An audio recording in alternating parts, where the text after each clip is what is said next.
Hi friends, good afternoon. ஒரு subscriber வந்து சாம்பார் எப்படி பண்ணுறதுன்னு சொல்லிட்டு கேட்டிருந்தாரு. ஸோ அதான் வீடியோ எடுக்கலான்னு சொல்லிட்டு இன்றைக்கி நான் சாம்பார் பண்ணுறேன். எப்படி பண்ணுறேன்னு சொல்லிட்டு பாருங்கள். நான் எப்போவுமே இப்படி தான் செய்வேன். எனக்கு தெரிஞ்ச மெத்தடில் நான் பண்ண போகிறேன். சூப்பராக இருக்கும். இங்கே பாருங்கள், நம்மளுக்கு தேவையான அளவு பருப்பு, ஒரு கிளாஸ் வந்து பருப்பு எடுத்திருக்கேன். சில்லி, அதுக்கப்புறம் வந்து கார்லிக்கு, 1 டொமேட்டோ, ஒரு வெங்காயம், ஆனியன், தேவையான மசாலா ஐட்டம்ஸு நான் போடும்போது உங்களுக்கு வந்து எக்ஸ்பிளைன் பண்ணுறேன்.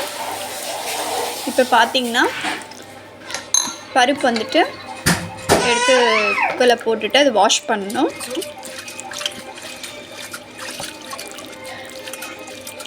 நமக்கு தேவையான அளவு வந்து இப்போ நாங்கள் வந்து என் ஹஸ்பண்டு நான் 2 சில்ட்ரன்ஸ் இருக்குது. ஸோ இந்த சாம்பார் வந்து பார்த்திங்கன்னா 2 டைம்ஸ் நம்ம யூஸ் பண்ணிக்கலாம். ஆஃப்டர்நூன் வந்து பிரேக்ஃபாஸ்ட்டுக்கு எல்லாத்துக்குமே நல்லாயிருக்கும். ஸோ நல்லா கழுவணும். ஒரு 3 டைம்ஸ் வந்து நல்லா வாஷ் பண்ணணும். வாஷ் பண்ணிவிட்டு அந்த தண்ணி எல்லாமே டிஸ்கார்ட் பண்ணிடணும். ஸோ ஃபஸ்ட்டு வந்து பார்த்திங்கன்னா சால்ட், ஓகேங்களா. அதுக்கப்புறம் வந்து பார்த்திங்கன்னா இப்போ தேவையான பொருள்லாம் சேர்க்க போகிறேன். ஃபஸ்ட்டு வந்து பார்த்திங்க அப்படின்னா salt, chilli powder, how much you want, so I am taking 2 spoons. Okay, so next வந்து ஃபஸ்ட்டு சால்ட் வந்துட்டு நம்மளுக்கு தேவையான அளவு, நீங்கள் எப்படி சாப்பிடுவீங்களோ அந்த மாதிரி. சில பேர் சால்ட் அதிகம் சாப்பிடுவாங்க, கம்மியாக சாப்பிடுவாங்க. ஸோ நெக்ஸ்ட் வந்து டர்மரிக் பவுடர், மஞ்சள் தூள், அதுக்கப்புறம் மிளகாய் தூள் வந்து 2 ஸ்பூன்ஸு. ஏன்னா குழந்தைங்க சாப்பிட்றதுல ஐம் யூஸிங் மீடியம் தான். அப்புறம் கொரியாண்டர் பவுடர் 1 ஸ்பூன் எண்ணெய். நெக்ஸ்ட் வந்து பார்த்திங்கன்னா சீரகம்,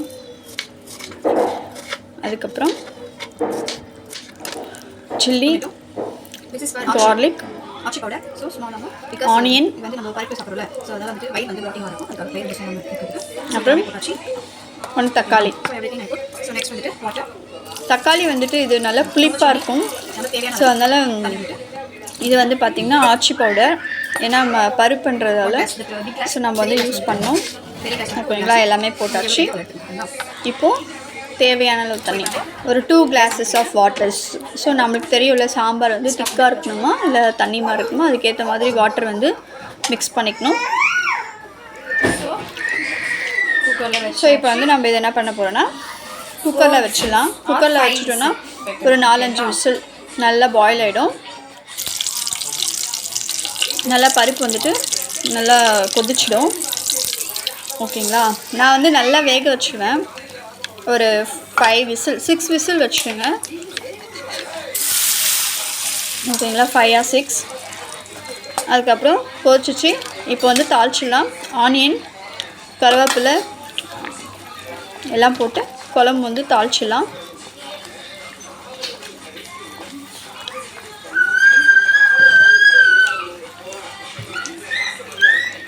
குட் ஆஃப்டர்நூன். இன்றைக்கி லன்ச் என்ன அப்படின்னா சாம்பார்.